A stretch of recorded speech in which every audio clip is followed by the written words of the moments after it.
Hello friends, स्वागत है आपका मेरे चैनल त्योहार भक्ति संसार पे। क्या आप जानते हैं वरलक्ष्मी व्रत के दिन माता लक्ष्मी के जिस स्वरूप की पूजा की जाती है उसे केवल धन समृद्धि ही नहीं बल्कि परिवार के सुख सौभाग्य और मंगल का आशीर्वाद देने वाली देवी माना जाता है। आज हम जानेंगे वरलक्ष्मी व्रत से जुड़ी हर महत्वपूर्ण बात। फिर चाहे यह व्रत कब रखा जाता है, इसका महत्व क्या है, पूजा में कौन कौन सी सामग्री चाहिए, कलश और माता वरलक्ष्मी की स्थापना कैसे करें, पूजा की व्रत विधि क्या है और सबसे महत्वपूर्ण चारुमती की वह कथा क्या है जिसके कारण वरलक्ष्मी व्रत की परंपरा जुड़ी हुई मानी जाती है। तो मेरी वीडियो को अंत तक ज़रूर देखिएगा, आपको डेफिनेटली अच्छा लगेगा क्योंकि माँ वरलक्ष्मी से रिलेटेड है और जो सब कुछ देने वाली है, सर्व सुख देने वाली है। तो चलिए शुरू करते हैं। सबसे पहली बात करते हैं वरलक्ष्मी व्रत है कब। साल 2026 में आंध्र प्रदेश और तेलंगाना की तेलुगु परंपरा के अनुसार ये वरलक्ष्मी व्रत 21 अगस्त शुक्रवार यानी कल है। अभी मैं तेलंगाना में रहती हूँ तो मैं उसी अकॉर्डिंग मुझे इस चीज़ का यहाँ पर आइडिया है प्रॉपरली। ये श्रावण मास की पूर्णिमा से पहले आने वाले शुक्रवार को मनाया जाता है। ये व्रत दक्षिण भारत के कई हिस्सों में विशेष श्रद्धा भक्ति से मनाया जाता है, विशेषकर आंध्र प्रदेश, तेलंगाना, कर्नाटक और तमिलनाडु में। हालांकि अलग अलग पंचांग और क्षेत्रीय परंपराओं के कारण तारीखों में आपको अंतर मिल सकता है, इसलिए आपका जो भी स्थानीय पंचांग हो, परिवार की परंपरा हो, उसको प्राथमिकता देंगे, वो सबसे अचूक है। अगर आप नॉर्थ की बात करेंगे तो नॉर्थ में भी अब कुछ हिस्सों में ये व्रत मनाया जाता है और वहाँ पर ये व्रत 28 अगस्त को मनाया जा रहा है, अगले शुक्रवार को, क्योंकि वहाँ पर ऐसा माना जाता है कि पूर्णिमा या पूर्णिमा से पहले जो भी शुक्रवार आता है उसको मनाया जाता है। तो ये पूर्णिमा भी शुक्रवार की पड़ रही है, इसलिए वहाँ पर ये व्रत अगले शुक्रवार को मनाया जाएगा। ये जस्ट मैं आपको एक इन्फॉर्मेशन के पॉइंट से दे देती हूँ। अब कौन है माँ वरलक्ष्मी? वरा का अर्थ है वरदान देने वाली और लक्ष्मी आप सब जानते हैं माता लक्ष्मी, इसलिए वरलक्ष्मी को माता लक्ष्मी के ऐसे स्वरूप के रूप में पूजा जाता है जो भक्तों को सौभाग्य, समृद्धि और मंगल प्रदान करें। कई परंपराओं में इस व्रत को अष्ट लक्ष्मी के आशीर्वाद से भी जोड़ा जाता है, अर्थात यहाँ समृद्धि का अर्थ केवल पैसों से नहीं है। यहाँ समृद्धि का अर्थ है जीवन में धन हो, अन्न हो, ज्ञान हो, साहस हो, स्वास्थ्य हो, संतान का सुख हो, विजय हो और घर में शांति और संतोष हो। ये सभी जीवन की अलग अलग प्रकार की समृद्धियाँ हैं। अब हम बात करते हैं पूजा सामग्री। क्या क्या पूजा सामग्री हमको चाहिए?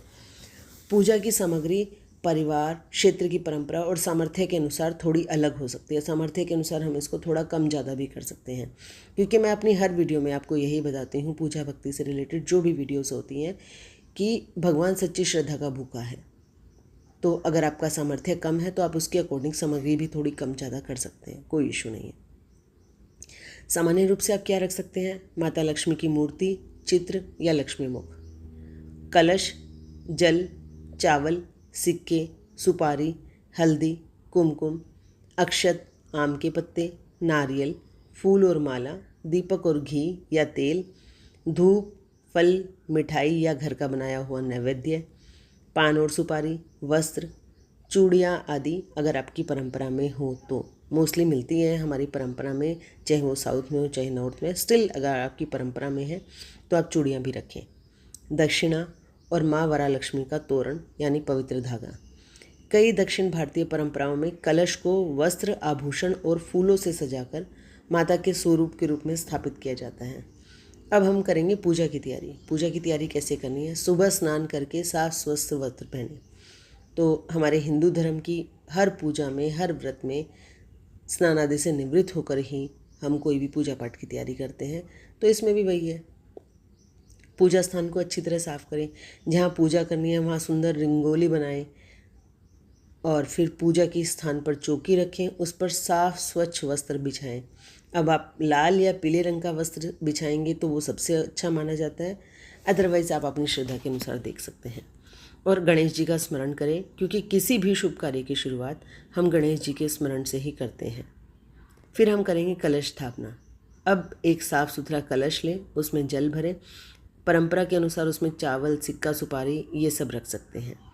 कलश पर आम के पत्ते रखें, उसके ऊपर नारियल रखें और इसके बाद कलश को सुंदर वस्त्र, फूल, आभूषण आदि से सजाएं।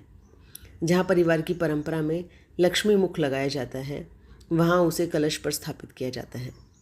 अब मन में माता वरालक्ष्मी का ध्यान करके उनका आह्वान करें, उनको आमंत्रित करें। फिर हम बात करते हैं संकल्प की। संकल्प कैसे लेना है? अब हाथ में थोड़ा जल लें, अक्षत और पुष्प ये सब लें। और मैं बताना भूल गई कि सब अपनी ये पंडित जी की या अपनी परंपरा के हिसाब से करते हैं, तो बेटर है एक छोटी कटोरी भी साथ में लेके ही बैठे, छोटी कटोरी या प्लेट, क्योंकि जो आपने हाथ में जल लिया है, अक्षत और फूल लिए हैं, ये आप जो मैं अभी आपको संकल्प बताने जा रही हूँ उसके बाद उस कटोरी में छोड़ सकते हैं। आप सीधे सीधे सरल भाषा में कह सकते हैं अपनी लैंग्वेज में। अगर आप तेलुगु स्पीकिंग हैं तो आप तेलुगु में मेरी उसको कन्वर्ट करके सुन सकते हैं, अपनी लैंग्वेज में ये बोल सकते हैं। हिंदी या इंग्लिश वाले इस तरीके से भी बोल सकते हैं। हे माता वरालक्ष्मी, मैं श्रद्धा और भक्ति से आपका व्रत कर रही हूँ, पूजन कर रही हूँ। मेरे माता पिता, मेरे परिवार पर अपनी कृपा बना के रखें और हमारे घर में सुख, शांति, स्वास्थ्य, सद्बुद्धि और समृद्धि प्रदान करें। और फिर जो वो हाथ में जल लिया है फूल और अक्षत के साथ, उसको उस कटोरी में छोड़ दें जो आपने साथ में रखी हुई है। फिर हम करते हैं माता के पूजन की तैयारी। अब माता को हल्दी, कुमकुम, अक्षत, फूल, माला, धूप, दीप ये सब अर्पित करें। यदि आपकी परंपरा में श्री सूक्त, लक्ष्मी अष्टोत्तर या शतनामावली या और किसी भी मंत्र का पाठ किया जाता है तो आप वो भी कर सकते हैं। फिर माता को नैवेद्य अर्पित करें जो आपने बनाया है या आपने मार्केट से लिया है। और फिर बात करते हैं वरमाला, तोरण किसे कहते हैं। तो माता वरालक्ष्मी में पवित्र धागे या तोरण का भी विशेष महत्व होता है। कुछ परंपराओं में 9 गांठों वाला तोरण तैयार किया जाता है, धागा तैयार किया जाता है और पूजा के बाद उसे धारण किया जाता है। यह माता के आशीर्वाद और संरक्षण की भावना से भी धारण किया जाता है। यह सबसे ज़रूरी बात यह है कि अपने परिवार और स्थानीय परंपरा में जिस तरह भी तोरण बांधा जाता है उसी विधि का पालन करें, क्योंकि वो ज़्यादा अच्छा है जो आप अपने परिवार की परंपराओं को चला के आ रहे हैं। अब मैं आपको सुनाने जा रही हूँ माता वरालक्ष्मी व्रत की कथा, तो ध्यान से सुनिएगा। ये है चारुमती से रिलेटेड। कहा जाता है कि प्राचीन समय में कुंडिनपुर नामक स्थान में चारुमती नाम की एक धर्मपरायण स्त्री रहती थी। वह अपने पति और परिवार की बहुत श्रद्धा से सेवा करती थी और उसका मन भगवान और देवी की भक्ति में लगा रहता था। और उनकी श्रद्धा और सेवा भावना से माता लक्ष्मी प्रसन्न हुई। एक दिन माता लक्ष्मी ने चारुमती को स्वप्न में दर्शन दिए। माता ने उन्हें वरालक्ष्मी व्रत करने का मार्ग बताया और इस व्रत के महत्व को बताया। सुबह जब चारुमती उठी तो उन्होंने अपने परिवार को ये बात बताई। परिवार ने भी इस चीज़ के लिए यहाँ किया, उनको प्रोत्साहित किया। इसके बाद चारुमती ने श्रद्धा भक्ति से पूरी व्रत और पूजा की तैयारी की और उनके साथ बाकी और महिलाएं भी शामिल हुई जो परिवार की थी, आस पड़ोस की थी। सभी ने मिलकर माता का व्रत किया, माता की पूजा की, नैवेद्य अर्पित किया, माता का स्मरण किया और श्रद्धा भक्ति के अनुसार अपनी व्रत कथा सुनी। तो इस कथा के अनुसार पूजा के बाद चारुमती और वहाँ जितनी भी महिलाएं उपस्थित थी सभी को माता का आशीर्वाद प्राप्त हुआ और उनके जीवन में सुख समृद्धि का आगमन हुआ। इसी कथा से वरालक्ष्मी व्रत की श्रद्धा और परंपरा जुड़ी हुई मानी जाती है। अब इस कथा से आपको क्या शिक्षा मिलती है? आपको क्या, मुझे भी क्या शिक्षा मिलती है? यहाँ सिर्फ पूजा करने से धन मिलेगा के रूप में नहीं देखना चाहिए। इसमें एक बहुत सुंदर संदेश छिपा है। चारुमती की सबसे बड़ी विशेषता क्या थी? उनकी श्रद्धा, सेवा भावना और परिवार के प्रति समर्पण। यानी पूजा केवल बाहर की सजावट नहीं है, पूजा हमारे मन के भी भाव से जुड़ी है। अगर धन है लेकिन प्रेम नहीं तो क्या वो सच्ची श्रद्धा है?